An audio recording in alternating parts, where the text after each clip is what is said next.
Governor Newsom has made it mandatory for people to wear face coverings in public and for all in-person interactions. And joining us to give us his thoughts on the new mandate and other updates in Sacramento is Mayor Darrell Steinberg. Welcome back to the show, Mayor. Thanks for joining us this morning. Good morning, Aubrey. Good to be with you.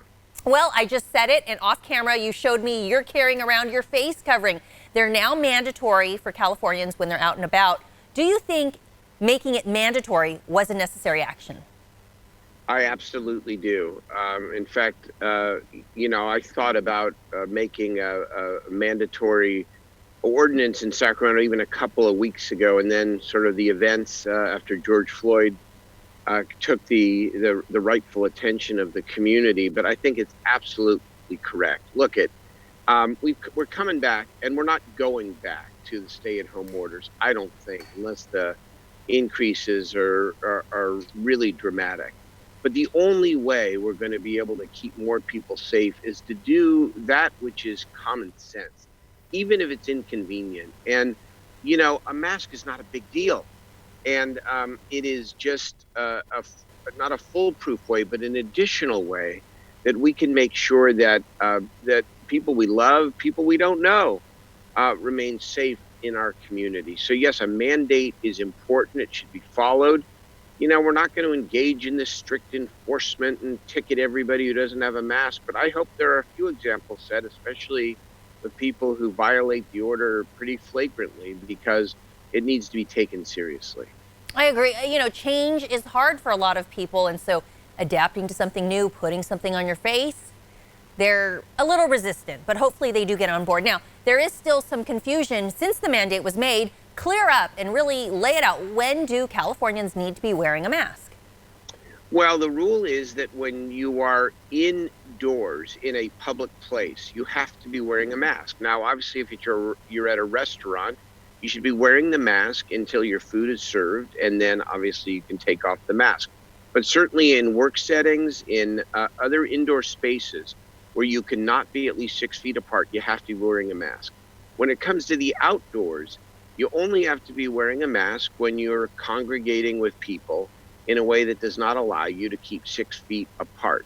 And so this is really, again, common sense. If you can stay distant, especially outdoors, you don't have to wear a mask as you're running or you're jogging. But if you're in a group of people, wear the mask. Why would you want to get sick? Why would you want to get other people sick? And yes, there's some people that are making this a political thing, like we're not going to do what the government tells us. That's a bunch of bull. Just do the right thing to keep yourself, your friends, your family, and your community safe. It's a simple requirement. And even if it's inconvenient, you know how they say the new normal? I say we call this the new awkward. This is the new awkward. Big deal. Embrace it, and we'll all be healthier and safer as a result. Yeah, I know you were telling me you have several masks, which basically these days you need to keep one on hand and have others that you're washing. You also mentioned this isn't something that Sacramento is necessarily going to enforce. I know some stores are trying to enforce it, but we are still seeing a lot of people not wearing the masks in public spaces. I would say I should clarify that. I don't think the police are going to be arresting people, right? And the citations will probably be limited.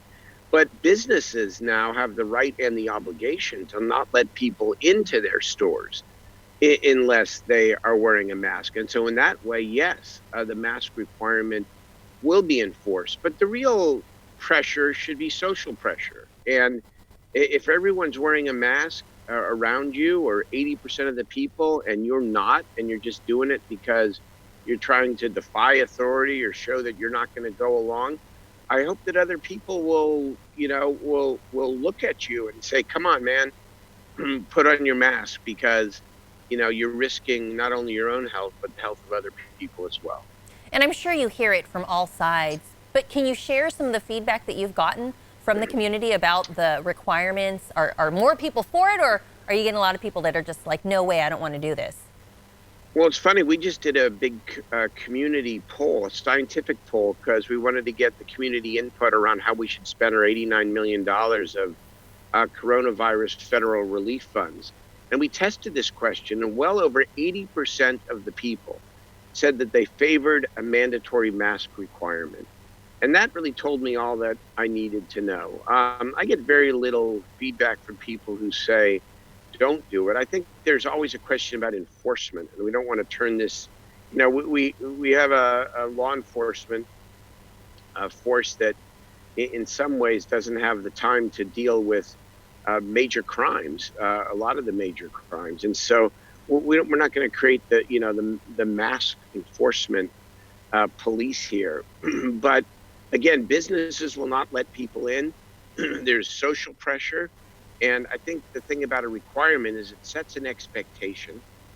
And with the expectation, I know most people will comply. When I've been out, I was out a little bit over the weekend. I would say about 80% of the people were wearing masks. And I think that's up from what I saw a couple of weekends earlier. And I think the difference is it's now mandatory. It's now required.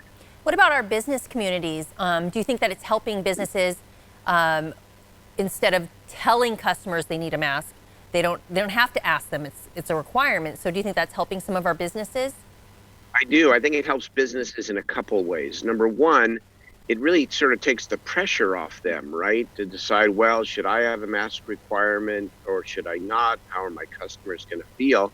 Now you can put it on the government. You can put it on the state and the city and say, this is a legal requirement. So I think it takes some of the pressure off them in that way.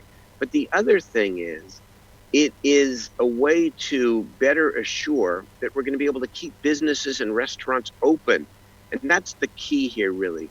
We want people to stay safe and healthy. And we do not want to go back to the stay-at-home orders. And yes, the numbers are up. And yes, that's troubling. But they're not spiking as much as they could be in Sacramento. And I'm very thankful for that. But the future is ours to choose. If we comply with the mask requirement, if we comply with the physical distancing requirement, yes, the numbers inevitably are going to go up some because we've reopened society and the virus is still out there. But it will be able to maintain it in such a way that we won't have to go backwards. And that's really very, very important. We can't afford it economically. I mean, people are already suffering. Working people already have suffered enough unemployment. Small businesses have been hurt enough. We're rushing out $10 million worth of aid for small businesses through our CARE Act, 75%, by the way, for disadvantaged businesses, which is really, really important as we continue our commitment to inclusive economic development. So there's a lot at stake here, and this is minor inconvenience. And the benefit is that people stay healthy and we get to resume at least more of our lives. I think it's great that you're setting the example, carrying around, wearing your mask. What do you say to people that are like, it's summertime now, I want to get out of the house, but coronavirus is still a very real threat? I say get out of the house, but just do so in a safe way. I'm out of the house. I'm in the park now. I've had a great workout, but I carry this with me because I know when I'm come close to anybody, I'm putting this thing on outside. And when I'm inside, when I go in any public establishment, I'm going to wear this. And because it's a minor, minor, minor inconvenience. And I know what the benefit is to the people that I love and also the people that I represent. And so I just think we need to keep reinforcing the message. I think people are largely getting it. Again, 80% of Sacramentans favor the mask requirement. I would say, again, when I was out on our street this weekend, going to Shake Shack, I saw about 80% of the people were wearing masks. I want it to be 90 or 100% actually. So we still have work to do, and that's why I'll continue to, just as mayor of the city, to repeat myself that this isn't a frivolous requirement. It's really an important requirement because, lives truly are at stake. I love it, Mayor. You were out there getting in on the Shake Shack hype. I've got to check that out myself. We appreciate you joining us again today and talking about that mask mandate. See you next Tuesday, Aubrey, I hope. Thank you. Take care. This interview involves commercial content. The products and services featured appear as paid advertising.